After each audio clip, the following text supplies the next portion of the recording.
Hello students. आज हम साहित्य सागर की नई कहानी अपना अपना भाग्य, जिसे जैनेन्द्र कुमार जी ने लिखा है, उसको आप पठन करेंगे, हम पढ़ेंगे।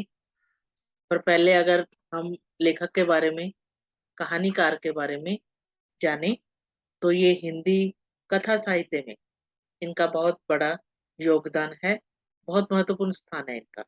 और इन्होंने बहुत सारे पुरस्कार इसीलिए मिले।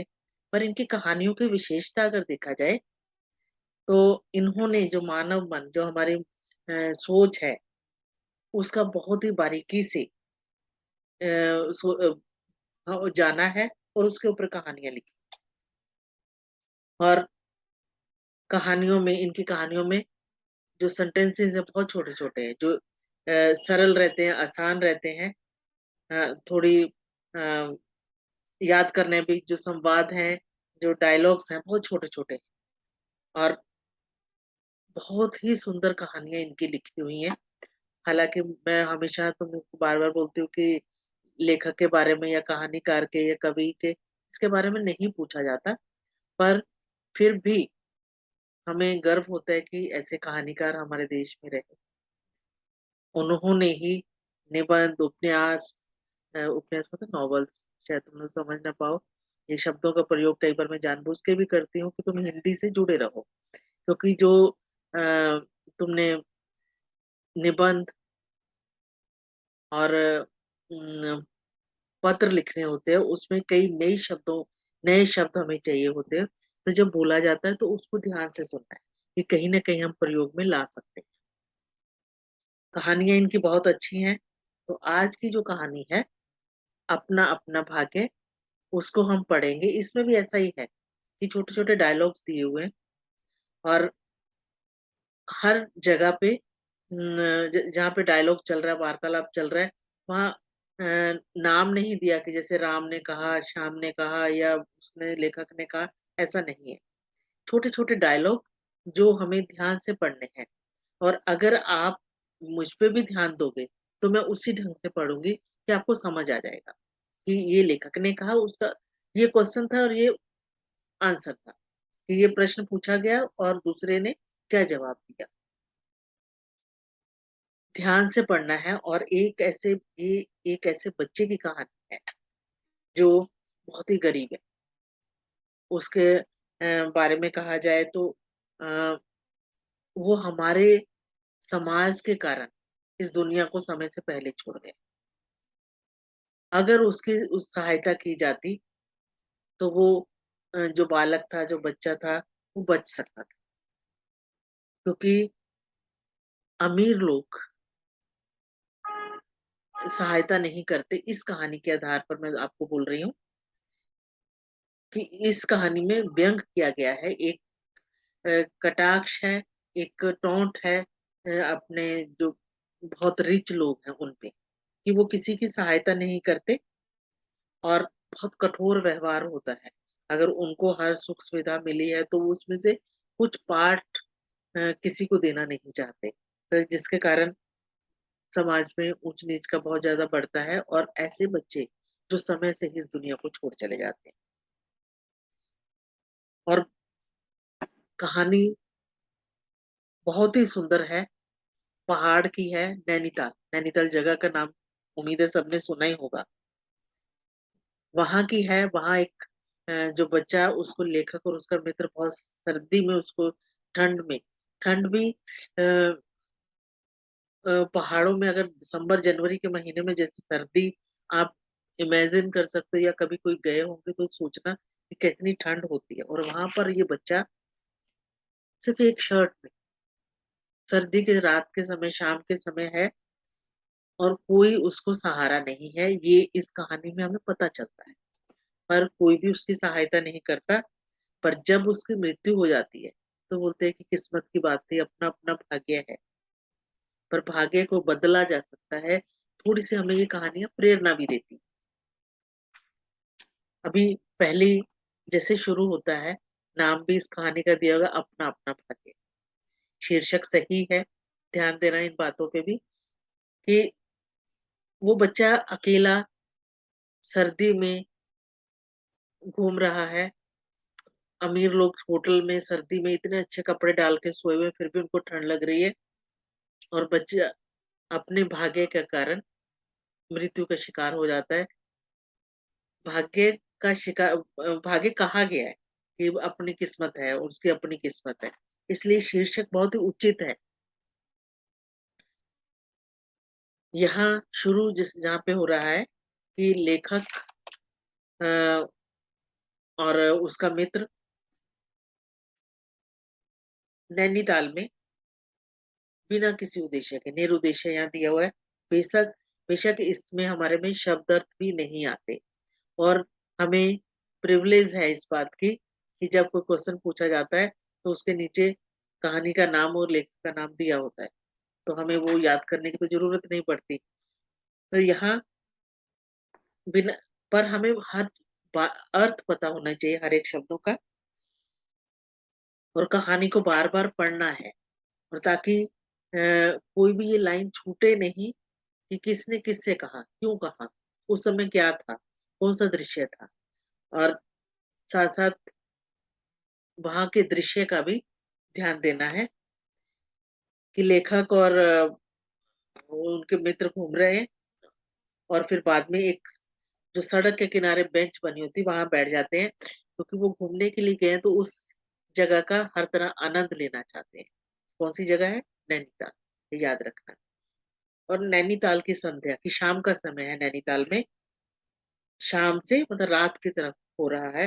दृश्य कैसा है कि रुई के रेशे, जैसे रुई के रहते हैं वो वो रहते वैसे वाले फॉग वहां पे है, बादल हैं जो सिर के आप वहां से आसपास से गुजर रहे हैं ऐसा उनको महसूस हो रहा है और सर्दी महसूस हो रही है और हल्की सी रोशनी है, ट्यूबलाइट्स ऐसा या रोशनी नहीं है जो और कहीं थोड़ी दिखती भी है तो रोशनी दिखाई तो वही बादल कभी हरे नीले पीले कुछ भी अलग कलर के कभी लाल भी दिखाई देते हैं, क्योंकि शाम का समय है और शाम से रात की तरफ बढ़ रहे हैं। अभी यहाँ अ, जब बैठे हैं तो कोई 10-15 मिनट हो जाते हैं तो जो लेखक के मित्र हैं वो वहां से उठना नहीं चाहते, तो लेखक मैंने जहां भी आया वो लेखक उन्होंने कहा कि चलिए भी, अरे जरा बैठो। मतलब मित्र ने ये जवाब दिया यहाँ पे वार्तालाप किसका है, कन्वर्सेशन किसकी है? लेखक की और उनके मित्र। हाथ पकड़कर जरा बैठने के लिए उन्होंने जोर दिया और वहां पे बैठा लिया और लेखक कहते हैं कि वहां से उठना भी आसान नहीं था कि वो बैठे हुए हैं तो जबरदस्ती बिठा रहे तो बैठना पड़ेगा ना। तो और चुपचाप बैठे वो उस दृश्य का आनंद ले रहे हैं लेखक। पर मित्र हैं वो अचानक से वो दूर से देखते हैं फॉग में, ऐसे वो जहाँ पे रात का समय तो दूर से उन्हें कुछ दिखाई था, बोलते देखो वह क्या है। तो लेखक बोलते कि मैंने देखा कि थोड़ी दूर पर एक काली सी मूर्ति हमारी तरफ आ रही, मूर्ति नहीं थी एक्चुअली, उनको दिखाई नहीं दे रहा अच्छे से, फॉग बहुत ज्यादा है, धुंध बहुत ज्यादा है, तो कोई उनकी तरफ आ रहा है। तो उन्होंने बोला, मैंने कहा होगा कोई, मैंने मतलब लेखक 3 गज की दूर, मतलब 3 गज 3 मीटर की दूरी पे एक, अभी यहाँ ध्यान देना है कि कौन दिखाई दे रहा था। एक लड़का जो सिर के उसके बड़े बड़े बाल थे, नंगे पैर थे, सर्दी में इमेजिन करो सर्दी, नंगा सिर, तो सिर पे भी कोई कपड़ा नहीं है और एक मैली सी कमीज लग रही है, एक शर्ट, एक पतली सी मैली सी कमीज, शर्ट उन्होंने डाली हुई, शर्ट नहीं कमीज ही लिखेंगे। और इतनी सर्दी में जो चल रहा होगा उस कैसे चल रहा होगा कि उसके पैर कहीं इधर उधर पड़ रहे हैं, ठंड लग रही होगी ना। और दूर से सिर्फ एक चुंगी बोलते हैं जहाँ पे अ, जैसे अपने अभी टोल नाका है या वो तो वहां पे एक शाम का समय तो लाइट नहीं है, एक लालटेन जो नाइट जो उसमें तेल डाल के या वो जलाए जाते थे ना गाँव में, तो वो जलाया हुआ है वहां, उसकी रोशनी में उन्हें दिखाई देता है। अभी यहाँ पे बयान करना है लड़के की उम्र कितनी है, रंग कैसा है और कैसा दिखने में। तो उन्होंने रोशनी में दिखाई देता है, प्रकाश वृत्त मतलब प्रकाश थोड़ा-सा जितनी भी रोशनी आ रही है, कि 10-12 साल का लड़का है, गोरे रंग का है और बिल्कुल गंदा, मैला-कुचैला कि नहाया-धोया नहीं है, आँखें अच्छी हैं पर एकदम से डरा हुआ-सा और माथा जैसे अभी झुर्रियाँ खा गया, झुर्रियाँ मतलब रिंकल्स आ जाते हैं ना, तो अभी बच्चे के तो रिंकल्स नहीं पर सर्दी के कारण एकदम सिकुड़ रहा है, ठंड उसको लग रही है। और लेखक बोलता है कि वह हमें ना देख पाया, वह जैसे कुछ भी ना देख रहा, क्योंकि इतनी सर्दी में उसको वो जिस तरह चल रहा है, ना नीचे की धरती उसको दिखाई दे रही है, ना उसको जो कोहरा जो बहुत फॉग वहाँ पे है, ना तालाब है, सामने की तरफ तालाब है तो वो भी नहीं दिखाई दे रहा, अकेला चला हुआ है। और वहाँ ये लोग बोलते हैं वह सिर्फ अपने निकट वर्तमान को देख रहा है, निकट जो सामने कि अभी क्या होगा? क्योंकि उसके पास ना कपड़ा है, ना रहने को जगह है, जो हमें आगे पता चलता है। तो मित्र ने उसको आवाज़ दी, तो उसने जैसे आवाज़ दी ए करके अभी नाम नहीं पता तो जैसे संबोधित उनको किया, तो उसने ऐसे उनको देखा। तो वो क्या पूछते बोलते अभी पहाड़ों में इतनी सर्दी में तो शाम के समय तो सभी रात का जैसे-जैसे रात होती है तो सारे जल्दी जाके बिस्तरों में अपने बेड्स पे चले जाते हैं। तो वो लेखक का जो मित्र है, वो पूछ रहे हैं, "दुनिया सो गई, तू ही क्यों घूम रहा है?" तो बच्चा क्या जवाब दे इस बात का? उसने कोई जवाब नहीं दिया और सिर्फ़ उसको चुपचाप देखता रहा। तो फिर पूछा, "कहाँ सोएगा?" यहाँ पे देखो कन्वर्सेशन बिल्कुल छोटे-छोटे वाक्य हैं और उत्तर यहाँ पे हमने ध्यान रखना है किसकी बातचीत हो रही है, लेखक के मित्र और उस बालक की। "कहाँ सोएगा?" उसने बोला, "यहीं कहीं।" "कल कहाँ सोया था?" "दुकान पर।" "आज वहाँ क्यों नहीं?" "नौकरी से हटा दिया।" "क्या नौकरी थी?" "सबका।" ₹1 और जूठा खाना। उसको पता है कि अगला क्या पूछा जाएगा कि उस तो वो बताता है कि सारे काम करता था, ₹1 मिलता था और जो बचा-खुचा खाना वो मिलता था। "फिर नौकरी करेगा?" बोलता, "हाँ।" "बाहर चलेगा?" बाहर मतलब शहर से बाहर जाने की यहाँ बात हो रही है। "हाँ।" "आज क्या खाया?" कहता, "कुछ नहीं।" "अब खाना मिलेगा?" तो बोलता, "नहीं मिलेगा।" "यूँ ही सो जाएगा?" तो बोलता, "हाँ।" "कहाँ?" अभी लेखक का जो मित्र है वो उससे क्वेश्चन पूछता जा रहा है और वो बिल्कुल छोटे-छोटे वाक्यों में उसके उत्तर दिए जा रहा है। तो बोलता है, "यहीं कहीं।" अभी उसके पास कौन-सा घर है ना? तो बोलता है, "यहीं कहीं।" घर होता तो उसकी मदर उसको निकलने देती थी इस समय? बिल्कुल नहीं। "इन्हीं कपड़ों में?" अभी लेखक का जो मित्र है वो पूछ रहे हैं कि इन्हीं कपड़ों में सो जाएगा? बालक फिर आँखों से मुँह खड़ा था, मतलब एकदम चुपचाप खड़ा था, अभी भी क्या जवाब दे इस बात का? कि उसको लगा ना भी क्या आंसर नहीं है ना कि उसके पास तो कुछ है नहीं, अगर होता तो वो ओढ़ रखा होता ना, उसने उसको अपने कवर किया होता। और फिर उससे प्रश्न पूछा था, "माँ-बाप हैं?" बोलता, "हाँ।" "कहाँ?" 15 कोस दूर गाँव में, मतलब जो दूर गाँव में जो 15 किलोमीटर्स दूर है, वहाँ पे है। "तू भाग आया?" "हाँ।" "क्यों?" तो अभी वह यहाँ क्या आंसर देता है? अभी लड़का ये प्रश्न पूछा जा सकता है कि बच्चा घर से क्यों भागा? तो उसने क्या आंसर दिया? "मेरे कई भाई-बहन हैं, सो भाग आया। काम नहीं था, रोटी नहीं थी, बाप भूखा रहता था और माँ भूखी रहती थी, सो भाग आया। एक साथी और था, उसी गाँव का था, मुझसे बड़ा दोनों साथ यहाँ आए अब नहीं।" यहाँ पे गरीबी का वर्णन किया है कि वो गरीब घर से था। वहाँ उसको खाना नहीं मिलता था, तो भाग आया। फिर बोलता है कि को अभी वो बताता है कि एक साथी और था, कि साथ में एक और लड़का, ऐज देखो लड़के की कितनी है, 10 और 12 साल। घर में गरीबी की वजह से वहाँ से भागा हुआ है और यहाँ उसकी जहाँ नौकरी कर रहा था वहाँ निकाल दिया गया। नौकरी कितने में? ₹1 और जूठा खाना, बचा हुआ खाना उसको मिलता था।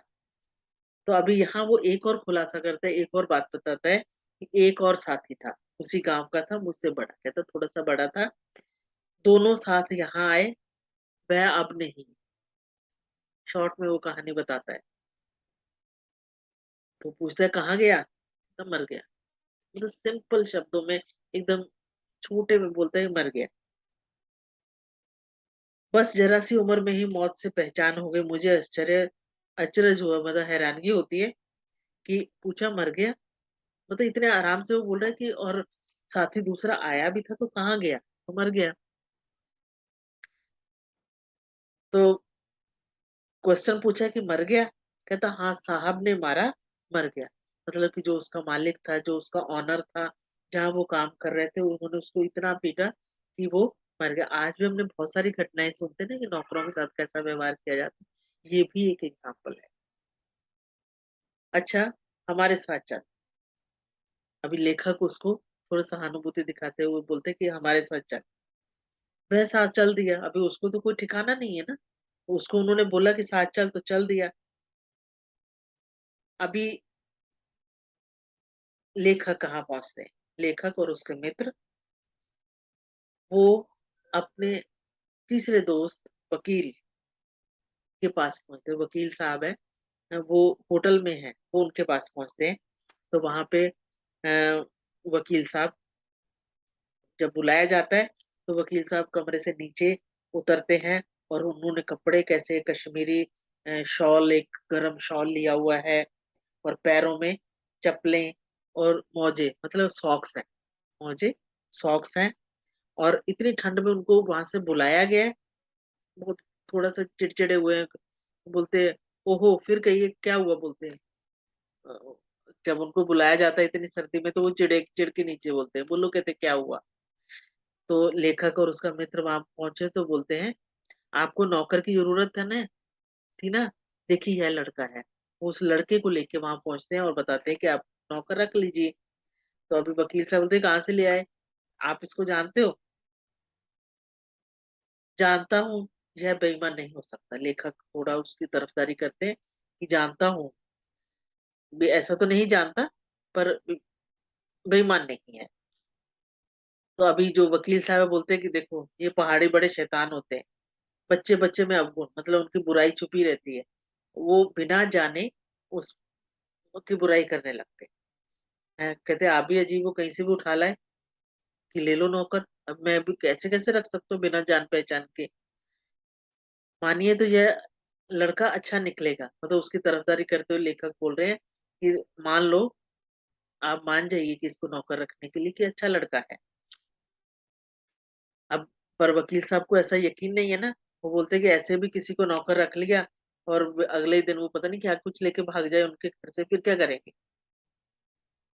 तो डाउट तो होगा ना कि बिना जान पहचान के भी किसी को रखना। एक तरह से वो अपनी तरफ से तो सही है, पर उसका उस समय वो सहायता कर सकते थे पर नहीं की, या छानबीन कर सकते थे। तो अब बोलते हैं कि ठीक है, आप मानते नहीं तो मैं क्या करूं? मतलब लेखक बोलते हैं कि ठीक है, अभी आप नहीं मान रहे हो उसको नौकर रखने के लिए। तो वकील साहब कहते हैं कि माने भी क्या ना, अच्छा अच्छा मजाक करते हो कि किसी को भी ले आते हो और बोलते नौकर रखो, और वो सोने के लिए चले जाते हैं। अभी यहाँ पे क्या बताया है? वह 4 रुपया रोज के किराए वाले कमरे में सजी मसहरी पर सोने झटपट चले गए। जो उनके मित्र थे ना, अभी वहां ये पुरानी कहानी है, तो उस समय पैसे की वैल्यू अलग थी। आज के टाइम में तो नहीं कह सकते कि 4 रुपए में मिलेगा, पर 4 रुपया रोज का, मतलब डेली उसके रूम का किराया है। याद रखना ये शब्द कि 4 रुपए रोज का उसका किराया है। और उसको अनदेखा करके वो चले जाते हैं। बच्चा कुछ देर तो देखता है, अभी क्या करें कि लेके तो आए थे, और लेखक भी अभी थोड़ा सोच रहे हैं कि मैं ले तो आया, अभी क्या करूं? और थोड़ी देर में जब ऐसी स्थिति थी, और वो लड़का वहां से निकल गया, और जहाँ धुंध इतनी थी, तो वहां वो उसमें चला गया, मतलब कि दिखाई देना बंद हो गया। आपको बताया कि विजिबिलिटी कम थी। तो वो लड़का वहां से, और लेखक और उसका मित्र भी अपने होटल की तरफ आ गए।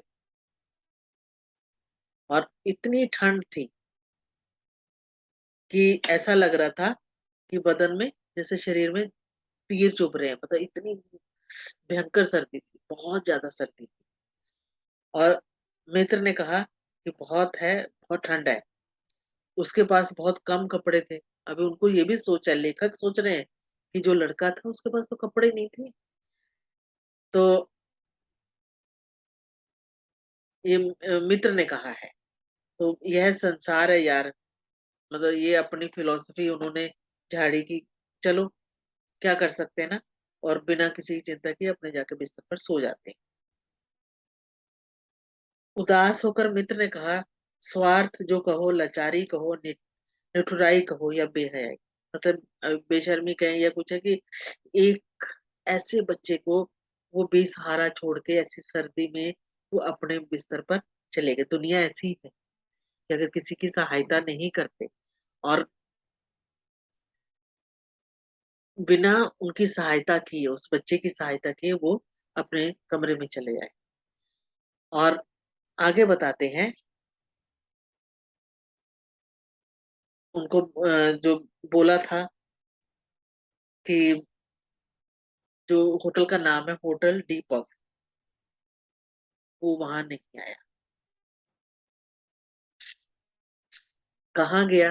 अभी प्रश्न ये होगा कि वो लड़का उन्होंने नहीं देखा और ये लोग नैनीताल की जो यात्रा थी वो खुशी खुशी खत्म करके, कि उनको वापस जाना है, लेखक, उनके मित्र और दूसरे जो भी उनके साथी थे। और उन लड़के की ऐसी उन्होंने उम्मीद भी नहीं की कि वो आएगा। भूल गए कि रात की कहाँ बात थी और चले गए। और जब वो गाड़ी पर बैठे, यहाँ पे अभी दुखद जो समाचार उनको मिलता है और कैसा बिहेव करते हैं। और जैसे वो गाड़ी में बैठते हैं तो उन्हें ये न्यूज़ मिलती है, समाचार मिलता है कि पिछली रात एक पहाड़ी बालक सड़क के किनारे पेड़ के नीचे ठिठुर कर मर गया। वही बालक जो कितनी एज थी, 10-12 साल का था, उसके तन पर कपड़े नहीं थे और वो मर गया। और मरने के लिए उसे वही जगह, वही 10 बरस की उम्र, वही काले चिथड़े की कमीज मिली, मतलब कि वो अभी उसको कपड़े कहाँ से मिलेंगे ना। और आदमियों की दुनिया ने बस यही उपहार उसके पास छोड़ा था। यहाँ पे लेखक ने उपहार मतलब गिफ्ट यही उसको दिया कि उसको ऐसी मृत्यु दी। ऐसी मृत्यु इंसानियत की कमी के कारण ही तो हुई ना। और जो वहाँ लेखक और इन्होंने देखा नहीं है, पर जो आसपास जो लोग बता रहे थे कि उस बच्चे के मुंह पर, छाती पर, हाथों पर और पैरों पर बर्फ की चद्दर चिपक गई थी। इतनी बर्फ की कि बर्फ के अंदर वो ढक गया हुआ था। और यहाँ पर बहुत ही जैसे ना दिल को छूने वाले शब्द हैं कि मानो दुनिया की बेहयाई की, दुनिया की जो बेशर्मी थी, उसने तो ढकने के लिए कुछ नहीं दिया था उसको, पर नेचर ने, प्रकृति ने, जो उसकी बॉडी थी, डेड बॉडी थी, उसको हल्के और ठंडे सफेद कफन, मतलब जो डेड बॉडी पे डालते हैं कि वो कफन डाल दिया हुआ। कहानी का अंत मतलब दिल को छूने वाला है कि अगर वो लेखक या उसके मित्र या उसके कुछ तो उसको कपड़ा देते या उसको रहने को जगह देते, या जिसके पास वो काम कर रहा था नहीं निकालते, तो वो लड़का बच सकता था।